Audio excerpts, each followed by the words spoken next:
NEET 2011 का question है current carrying a closed loop in the form of right angle isosceles triangle ABC is placed in uniform magnetic field acting along AB. If the magnetic force on the arm BC is F, force on arm AC is। देखो हमारे question में क्या कहा जा रहा है कि magnetic field जो है वो तो है AB के अलावा और हमारा जो फोर्स है वो है BC के ऊपर F। तो AC के ऊपर फोर्स कितना होगा ये हमसे पूछा जा रहा है। तो देखो हम किस तरीके से सॉल्व करते हैं। सबसे पहले क्वेश्चन में क्या दिया गया है वगैरह सब लिखते हैं उसके बाद ओके। तो सबसे पहले क्या कर रहे हैं एफ। एफ क्या होता है I into L effective into B. Okay अब देखो क्लोज्ड लूप है, क्लोज्ड लूप के अंदर एल इफेक्टिव कितना होगा।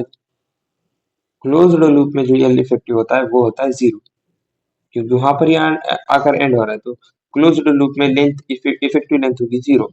ओके अब देखो इफेक्टिव लेंथ अगर जीरो होगी तो यानी कि हमारा जो पूरा जो आइसोसेलेस ट्रायंगल जो है ना उसके ऊपर जो एफ नेट होगा वो जीरो होगा, क्योंकि एल इफेक्टिव जीरो तो एफ जीरो। ओके तो F net on closed loop A B C is equal to zero.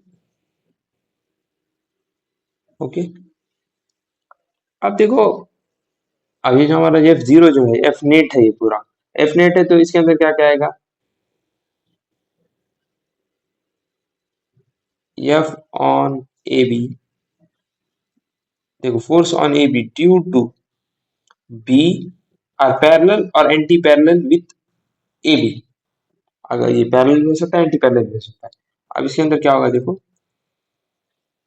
Zero होगा। क्यों जीरो होगा, एफ का फॉर्मूला हमने क्या कहा फोर्स का, force is equal to I into in bracket L into B. जब हम इस ब्रैकेट को खत्म करेंगे तो I L B sine theta, और ये जो थीटा होता है वो होता है लेंथ और मैग्नेटिक फील्ड के बीच में का एंगल।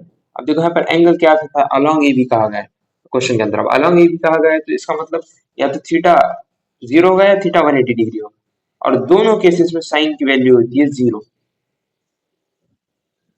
तो F on A B due to B is equal to zero. Okay अब हमारे पास दो साइड्स बचे हैं, एक एफ ऑन बी सी और एफ ऑन ए सी। लेकिन हम सबसे पहले क्या करते हैं एफ नेट जो है F net is equal to क्या आएगा, हमारा जो पूरे क्लोज लूप के ऊपर जो एफ नेट है F net is equal to F on A B plus F on B C plus F on A C.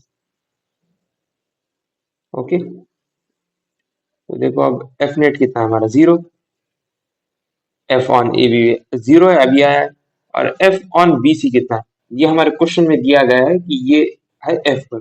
Okay और अब हमारा एफ ऑन ए सी दोनों बचे। तो देखो अब सिंपल क्या करना है हमको, ये जो एफ है एफ को हम एफ की हम साइड चेंज करा देंगे तो minus F is equal to आ जाएगा हमारा minus F is equal to F on A सी।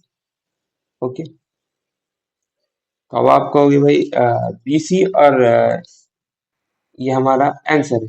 देखो अब एफ ऑन बी सी और ए सी क्यों जीरो नहीं हो सकता, ए सी क्यों नहीं जीरो हो सकता, उसके पीछे की वजह ये है कि इन दोनों का जो एंगल है ना मैग्नेटिक फील्ड के साथ वो जीरो और 180 डिग्री में आता है, जिसमें साइन की वैल्यू मोर देन वन आती है वो आता है। इसलिए जो है ना हमारा जो यहाँ पर एफ ऑन बी सी और ए सी जो है ना जीरो नहीं आएगा। ओके मोर देन वन आएगी साइन थीटा की वैल्यू।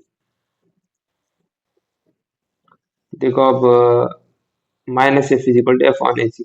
अब हम इसको जब एक्सप्लेन करेंगे F net on the loop तो जीरो है, तो इसका मतलब क्या मालूम क्या, F on force on A C जो है वो अपोजिट डायरेक्शन में लग रहा है, जिस डायरेक्शन में एफ लग रहा है बी सी के ऊपर। ओके इस तरीके से so that F net is equal to zero in closed loop. Thanks for watching this video. Subscribe to my channel and follow